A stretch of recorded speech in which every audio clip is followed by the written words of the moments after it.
he need to get used to the power and pressure of 168 because it's different, big difference to be honest. Prior to the match, Dmitry Bivol expressed his thoughts on a prospective Canelo Alvarez versus Terence Crawford battle. He stated that Crawford was highly smart and educated, but his size would work in favor of Canelo. Bivol, who had previously defeated Canelo, believed Crawford would struggle to cope with the added weight. Used to the power, and it's also about be mentally ready, because when people are not prepared them mentally, they like afraid or scared. You become weak, your body become weak. Kofi Jantua questioned Terence Crawford's willingness to fight Canelo Alvarez at 168 pounds. To put it bluntly, Crawford is far too talented, an athlete to attempt such a weight jump, which is not only hazardous but also potentially devastating. After all, Canelo is a fighter who has worked hard over the years to establish himself as a powerhouse in the super middleweight division. If I'm betting, I put my money on Canelo. Crawford, great fighter. But jumping from 47, he just fought at 54. He won, but it wasn't spectacular performance. Then you jump 60, 68. It's a different. We have weight division for a reason in boxing. Canelo comfortable. Instead, he looks to be totally at home debating what is comfortable, who is in charge, and what his own skills are. Crawford, on the other hand, has fought in less physically demanding weight categories, and Jantua highlighted that there comes a point where physicality becomes more significant than many want to admit. Gonna have to do a lot in this fight to win. You have no time to be comfortable. You can't be comfortable in that ring. You gotta be on point and every minute. Gennaro Gattuso has cited experience with the same weight as a significant factor.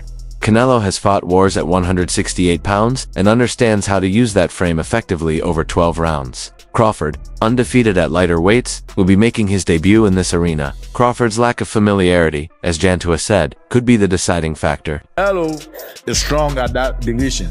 He's very solid. And he's been there, he grew there, he's been there for a while. He fought a lot of big guys. He's been hit by big guys. Crawford, in his case, is stepping up, jumping weight. I mean, people say, oh, he tried to be great. Yeah, it's great to be great. But it's a tough challenge. And I respect him for, stepping up to it. This bout has generated massive excitement.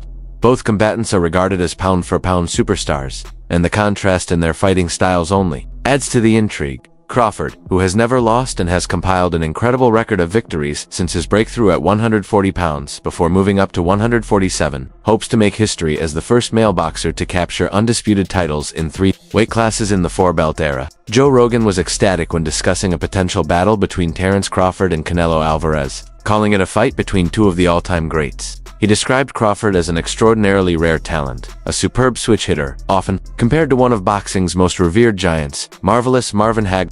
It's going to be a great fight. You're dealing with 2 all-time greats. Crawford's one of the best switch hitters, I think, since Marvin Hagler, and one of the most skillful boxers alive. And then you have Canelo, who probably isn't the same guy as he was just like a few years ago. Right. But still, one of the greatest of all time, still has brutal knockout power. Rogan then spoke about Canelo, claiming that despite the fact that the Mexican star is no longer at his peak in terms of age, he remains one of the most complete and fully fledged boxers today. When discussing Canelo's recent knockouts of Amir Khan and Billy Joe Saunders, Rogan emphasized his mobility and powerful hands, which still pose major problems for any opponent. To like some of his, like more impressive fights from a few years ago, like the Amir Khan KO, like the Billy Joe Saunders KO, like those KO, like he's probably not that guy anymore. Yeah. But he's still young enough that he's still pretty close to his prime and one of the best. Sean Porter, a former welterweight champion who sparred with Crawford, offers an even more favorable outlook. Porter has no hesitation admitting his admiration for his former foe, implying that Crawford, with his high ring IQ and adaptive traits, may be the man who can shatter Canelo's current dominance over potential challengers. He explained, "I'm riding with Bud. I've been in there with him. I know what he brings, and Terence Crawford is the one to pull it off." Canelo is a 4-division world champion and the current undisputed king of the 168-lb division, as well as one of the sport's most marketable and dangerous fighters. Despite having fought more than 60 times professionally, Canelo remains in excellent condition and radiates a terrifying sense of control, cutting off the ring, walking down opponents, and unleashing body shots that overwhelm even elite fighters. Bernard Hopkins, who could not hide his feelings about the possible clash, leaned on a time-tested principle: size matters. With decades of ring experience, Hopkins stressed that it's never about technique or the roar of the crowd, but about what happens when a naturally bigger fighter faces a smaller one at the highest level. I always say, as my quote from the history of boxing, a good big man will always beat a good little man. Yeah. So I'm going with the big man. Hopkins doubled down, siding with Canelo Alvarez because of his size. Hopkins warned that no matter how skilled a fighter is, moving up to face the elite in heavier divisions usually ends badly. Size matters, always has, and always will, Hopkins said. Canelo lives at 168. He's built for that mountain Crawford has never climbed. Dmitry Bivol also provided a realistic assessment of Terence Crawford's chances against Canelo, emphasizing mental preparation just as much as physical attributes. He explained that a smaller fighter must combine supreme conditioning with mental toughness to withstand the punishment of bigger men. It's very important also for this fight. Even his one weight class or 2 weight class lower, if he's mentally ready, he will be ready to get these punches and be okay with this. He could be good. Bivol further noted that gaining weight isn't just about training harder or believing in yourself. It's about being comfortable getting hit by naturally larger opponents while staying composed and confident. He's strong mentally, and he won this fight from the core, how I see, and it gives him credit with this mentality to get the power from 168. Bigger guys, he needs to get punches, he needs to be confident that he's okay with these punches. He needs to be confident that he will go in the ring and he could get the punches from Canelo and he will be okay with this. Canelo is a ferocious, counter-punching, granite-chinned fighter with a devastating body attack that has worn down even the best in the game. He's also one of the most composed boxers under pressure, having gone 12 hard rounds with elite fighters across multiple divisions. Another legend, Julio Cesar Chavez, made his stance clear. Chavez predicted that Crawford would be unable to overcome the massive gap in size, strength, and pressure. And when a boxing icon like Chavez speaks with such finality, people listen. Mira, Crawford es un gran peleador, ¿me entiendes? Eso nadie lo duda y todo el mundo lo sabemos. Pero en su peso, ¿me entiendes? Ya subir 3 divisiones es ir por el dinero, ¿me entiendes? De que le va a dar pelea, Canelo le va a dar pelea, pero de que le va a ganar. Amir Khan, who fought both Terence Crawford and Canelo Alvarez, described Crawford as slick, unpredictable, and difficult to read, making his fights more cerebral than brutal. This, Khan argued, complicates the debate, while Canelo brings the muscle. Crawford brings elite ring IQ. Khan further noted that while Canelo carries power and presence, he himself was able to land clean shots on the Mexican star. That proves Canelo, while dangerous, is not untouchable. Could beat him because Crawford is a big 147 fighter and is strong as well, which a lot of people don't give him the credit for.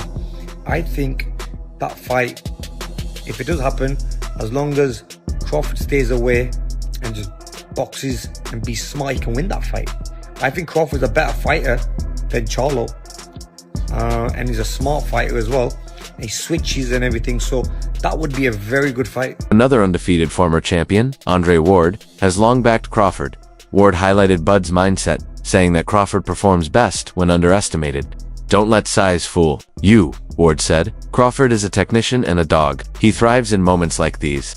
If anyone can make history, it's Bud." Ward praised Crawford's versatility, his ability to switch stances, deconstruct opponents with angles, and control the tempo with deceptive force. That adaptability, Ward believes, makes him one of the sport's most complete strategists. Chris Algieri added another perspective by focusing not on size or power, but on the psychological battle.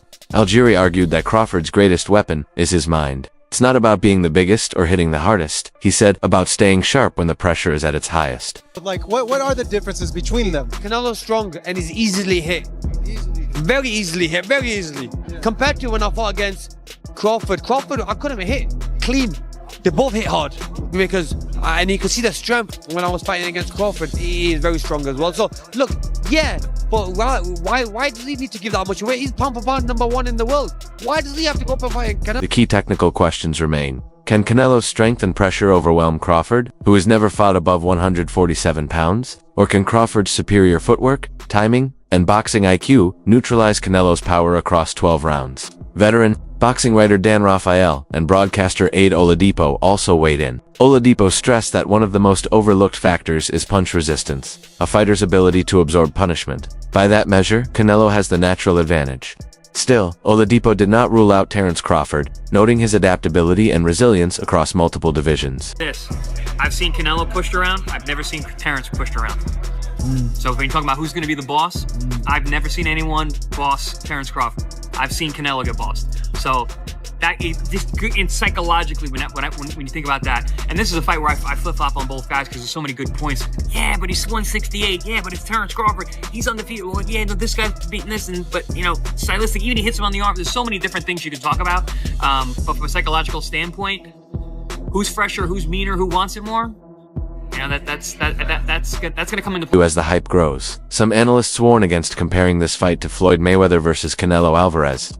Robert Garcia pushed back against lazy analogies, pointing out that Canelo today is a completely different fighter, smarter, stronger, more disciplined, and capable of breaking opponents down. Leo kind of made a great point when talking about sizes, because he said if you look at them two together now, they look the same size. He said people have got the idea of the size thing wrong. It's not looking at them as a physical package, it's who has absorbed the bigger shots in the weight division. So, and it was good. It was a very good point. He was like, Canelo has been hit by light heavyweights and super middleweights for the best part of a decade. Basically, he's so used to taking those shots. Veteran commentator Jim Lampley praised Canelo's ability to control rhythm and timing, explaining that what separates him from others isn't just physical strength, but how he dictates pace and takes away opponents' confidence round by round. Hit by 140 guys and 147 guys for the best part of a decade. Yeah. What's Crawford going to be like? So basically, he's trying to say, Canelo could easily absorb Crawford shots. Can Crawford easily absorb Canelo's punches? If you're taking shots from Triple G, Sergey Kovalev, Dmitry Bivol, and you're staying on your feet, not getting hurt, not even getting wobbled, just literally shaking it off. Yeah. You can take Terence Crawford shots. Former pro Lonnie B, who sparred with Mayweather, dismissed the notion that Crawford is simply imitating Floyd. He insisted that Crawford's style is uniquely his own, born from invention rather than imitation. Totally different. I think, Canelo was only 23, he was very young. I think this fight's gonna be great. I do see Crawford maybe pulling it off because he's got good footwork, good speed, but I don't think they're close. I don't similar those two fights, Canelo and Floyd. I think they're just different styles. I mean, Floyd and Crawford. Lopez also fueled the debate with a bold bet. Lopez placed $110,000 on Canelo Alvarez to win, while his father bet on Terence Crawford. The wager wasn't just about money, but about confidence in their opposing views. Lopez Jr. showed faith in Canelo's experience and power, while Lopez Sr. hinted at doubts about Crawford's conditioning and legs at higher weights. Knows how to make fireworks when he absolutely has to make fireworks. But at the end of the day, he's a counterpuncher. He's a great defender. He has the most solid punch resistance of anybody in the sport. Nobody's ever knocked him off balance. Nobody's ever really knocked him down, put on his back by anybody. He rides horseback every morning. His legs are the strongest in the sport. You're not going to beat Canelo until somehow over a long period of time, Canelo beats himself. If he gets tired of all the discipline he has had to employ to make all the money he's made, if he has enough giant ranches in the Yucatan. That's all for today's video. So, what are your thoughts? Who do you think takes it? Canelo Alvarez or Terence Bud Crawford? Let us know in the comments. And if you enjoyed the video, make sure to like, subscribe, and check out our other videos on screen now.